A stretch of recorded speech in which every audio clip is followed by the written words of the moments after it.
Hello and welcome to your Fantasy Premier League one-stop shop. I'm your host, Stephen Gallagher, world number 3 in points totals over the past 3 seasons. Today we're looking at all the key points for Game Week 21, what to do with Jackson and Trent Alexander-Arnold, who to buy, who to sell, fixtures to target, optimal rotations, captaincy, and more. If you're watching on YouTube and have been enjoying the videos, then please consider dropping a like and subscribing. And if you're listening on an audio, then rate the episode 5 stars if you enjoy.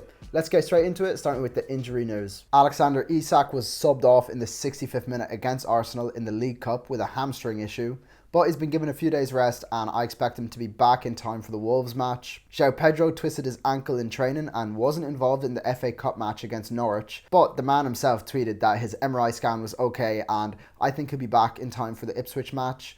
We won't get a press conference from Hertzler before the deadline though, so it will still be a bit of a guessing game, but if João Pedro himself has tweeted that he's okay, I have him in my team and I'll be starting him. For Chelsea, Lavia and James both started against Morecambe and played the first half, which is really good news for Enzo owners with Lavia back because that means Enzo can play in a more advanced attacking role and get those returns. For Arsenal, Ethan Nwaneri is out for a few weeks with a muscular injury. And then there's trouble in Bournemouth as Evanilson has a broken foot and Unal tore his ACL in training. So they don't have a natural striker and they've had to recall Jebison from his loan at Watford. And then some positive news, Rico Henry started and played 60 minutes in the FA Cup for Brentford. There's been 2 managers sacked and 2 managers hired since the last game week. David Moyes has replaced Sean Dyche at Everton and Graham Potter has replaced Lopetegui at West Ham. What does this mean from an FPL point of view? Well, both teams will probably have a new manager bounce for the first game or two, which usually happens. For Everton, I think Moyes is a bit more flexible tactically than Dyche, who's very rigid in his framework and how he sets up. But both managers are very defensive minded. They like their defensive solidity. So I don't think the defensive side of things will change too much. Although I do expect a bit of a dip in defensive performance as they try to attack a bit more.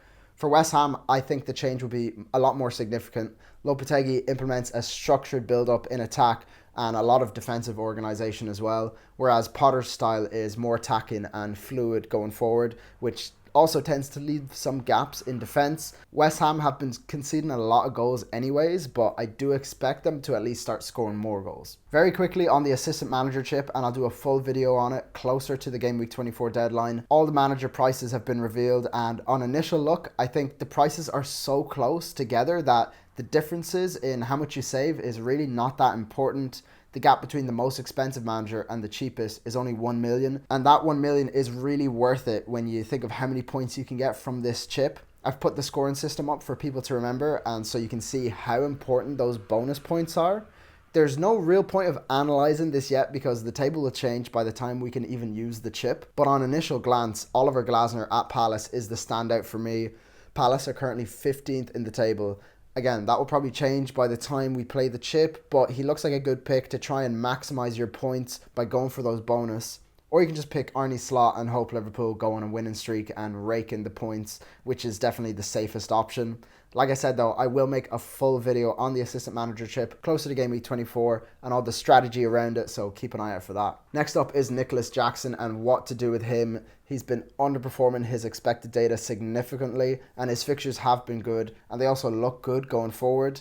My advice personally is to hold Nicholas Jackson unless you need the money to upgrade elsewhere and you can do it for free. So for example, you can downgrade Jackson to someone like Mateta or Wood or Wissa and then upgrade your midfield to get someone like Gordon, Mbuemo or even Bruno. So that sounds like an upgrade for sure. Only if you can do it for free though, because I wouldn't be taking a hit to get Jackson out right now. And overall, I'm happy to hold on to him for these upcoming fixtures. Next up is what to do with Trent Alexander-Arnold. He's been really frustrating and he really struggled against Man United.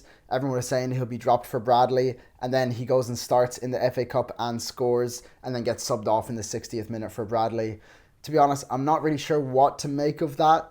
The fact that he started and scored in the FA Cup, does that mean he's going to be rested in the Prem? It's a good thing that he scored.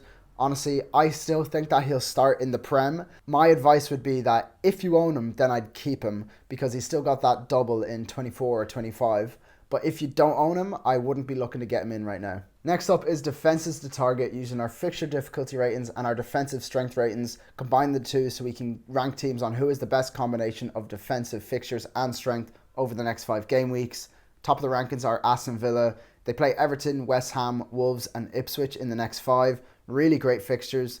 Their defensive data is pretty good too. They rank 8th for expected goals conceded. However, they've only kept 2 clean sheets this season, and Pau Torres is out injured for a while now. So I wouldn't necessarily be looking to invest unless you want a punt on Digne for his attacking threat. At the same time, I wouldn't be looking to sell Villa defenders with these nice fixtures coming up. Second in the rankings are Liverpool. They play Forest, Ipswich and Wolves in the next 5. They rank 2nd for expected goals conceded this season and 2nd for clean sheets with a game in hand. Konate is back, which makes them a much better defence. He's the go-to pick for me from them. Van Dijk, another great option. And then, like I said, on Trent, I think he's fine to keep, but I wouldn't be looking to get him in right now. Third in the rankings is Arsenal. They have a mixed bag of fixtures with Spurs, Villa and City in the next 4, but they also play Wolves and Leicester.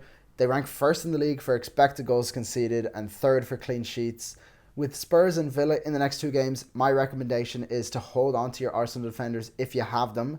If you have to and a lot of money invested and you want to upgrade elsewhere, I also understand getting rid of Raya, Saliba or Timber, but I would keep Gabriel if you have him.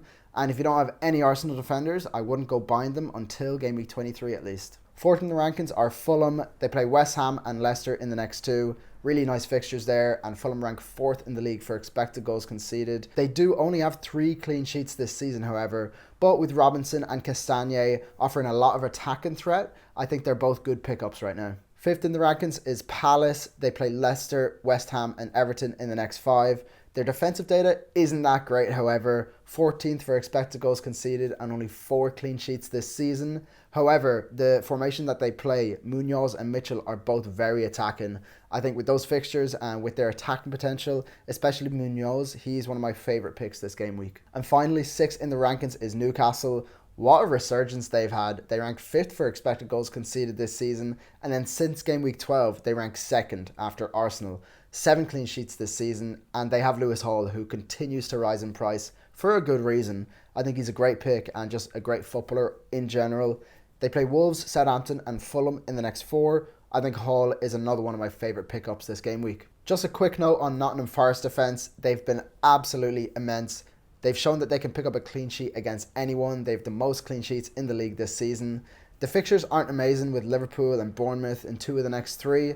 But they also play Southampton in game week 22, so although this isn't the best time to pick up a Forest defender with Liverpool next, the fixtures do pick up after that, and Milenkovic is the one I would go for from them. At his price and with his attack and return, I think he's a great shout. In this section, I've run a model that calculates the optimal defender rotation based off the fixture difficulty over the next 5 game weeks. As you can see, the model really likes Aston Villa's fixtures. Aston Villa and Spurs ranking 1st here. You get Everton away in game week 21 for Villa, Everton away in game week 22 for Spurs, Leicester at home in game week 23 for Spurs, Wolves away in 24 for Villa, then Ipswich at home in 25 for Villa. Now, Spurs aren't a great defence, but those fixtures are really nice. Next up is attacks to target using the fixture difficulty ratings and combining those with the attack and strength ratings over the next 5 game weeks. First in the rankings is Liverpool. They're the best attack in the league. They have the most goals, the highest XG per 90. However, Salah is the only Liverpool attacker I'd be comfortable owning currently. Other than that, the rotation between Diaz, Jota, Gakpo and Darwin is just so unpredictable. Although Gakpo has started the last 8 games for them in the Premier League, so he could be the one to go for with Liverpool's double coming up in game week 24 or game week 25. Second in the rankings is Chelsea, the second best attack in the league for XG per 90 and the 3rd most goals in the league. A lot of people are selling Jackson, which we discussed. I think him and Palmer are holds for this nice fixture run, and with their data individually as well as Chelsea's data as a team and their ability to score goals as a team, I think they're holds for me. Third in the rankings is Newcastle. Isak, Gordon and Murphy are the ones to go for me. Isak, he just continues to score, and it looks like a lot of people will be looking to captain him this game week ahead of Mo Salah. And then there's Gordon, who hasn't blanked in 5 game weeks, and Murphy, who has 8 returns in 6 games and looks to have nailed down his starting spot. He's been incredible value for his price. Fourth in the rankings is Crystal Palace. Their upcoming fixtures are amazing. Leicester, West Ham and Brentford in the next 3. From them, Mateta, Eze and Sarr, they're all worth considering. Sarr is probably one of my favourite midfielders to pick up at that price tag, and then Mateta and Eze are also great shouts at their price points. Fifth in the rankings is Arsenal. However, their attack is difficult to pin down. They aren't actually creating many chances outside of the set pieces, and with Saka's injury, they've just been struggling for goals too. If you do want to go there, Martinelli and Havertz are probably the most nailed on and threatening forwards that they have. And finally, 6th in the rankings is Man United. They play Southampton at home next, then Brighton at home. For me, Bruno and Ahmad are the obvious picks. Bruno is definitely the better pick if money wasn't an issue. It's just about what you can do with that spare 3 million you have by going for Ahmad instead. In general, however, Man United attack are really hard to predict. If you are going to get them, then now is the time to do so because Southampton are the team to target right now. On to the attacker rotations. Man United and Liverpool ranking first, although you're unlikely to rotate Liverpool attackers at their price. Man United and Newcastle could be interesting with Ahmad and a Murphy rotation. There's lots of great options here. My favourite is probably Crystal Palace and Aston Villa with Sarr and Rodgers. You get Sarr against Leicester, then West Ham, then Sarr against Brentford or Rodgers against West Ham in 23, and then Rodgers against Wolves, then Ipswich. So a really nice one there and 2 great budget options. On to the stats review where we analyse the best performing players in every position statistically and combine that with the fixture difficulty ratings. Players in red are the most expensive and in green are the cheapest. For goalkeepers, we're looking at expected goals conceded per 90 against the defensive fixture difficulty rating. Martinez at Villa has the best mix of upcoming fixtures and expected goals conceded, and then Alisson and Raya have the best defensive data clearly. For defenders, we're looking at non-penalty expected goal involvement per 90 against the defensive fixture difficulty rating multiplied by the team's defensive strength. Aston Villa and Liverpool at the top here. Digne the most attacking defender for Villa and Trent the most attacking defender for Liverpool and in the game. Then Arsenal with Gabriel the standout offensively. Robinson from Fulham, Munoz at Palace, and then Hall at Newcastle also showing up well here. On to the midfielders, we're looking at non-penalty expected goal involvement per 90 against the attacking fixture difficulty ratings. Palace players on top here, Sarr and Eze the ones to go for. Man United second here with Bruno and Garnacho in front. Then Liverpool with Salah and Diaz. Newcastle with Murphy and Gordon and Rodgers at Villa, all looking solid. On to the forwards, again Palace on top with Mateta, he's a great pick. Followed by Man United with Xerxes, although his minutes are always a concern and Man United attack is pretty uncertain. Then the bundle on the right is really interesting here with Isak, Watkins, Jackson, Wissa and Solanke all looking good. Isak has finally overtaken Haaland on non-penalty expected goals per 90. So Haaland is not living up to the price tag there with Isak being over 5 million less than him. However, in the next section, we do discuss captaincy. And in the first spot, I have Haaland against Brentford away. Brentford love to concede and Haaland loves to score.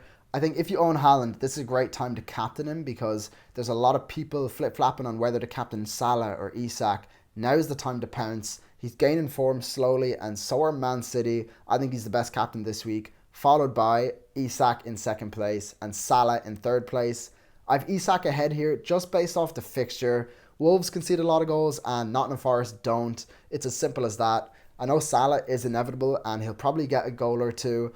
I just think with Isak's form and the fixture in his favour, he's the one to go for. Followed by Cole Palmer, and he's going under the radar massively here. In a week like this where captaincy is up in the air, I can see Palmer just going and scoring a massive haul against Bournemouth. I don't think we should count him out at all. And then finally in fifth, I have Bruno Fernandes against Southampton at home, purely targeting the fixture and Southampton defence. He's on pens, he's the talisman for United. He's definitely worth a shout on this list. On to my Game Week 20 review. A terrible game week for me, honestly. 52 points and a game week rank of 7.9 million. I think that's my worst this season. Down from 386k to 567k overall.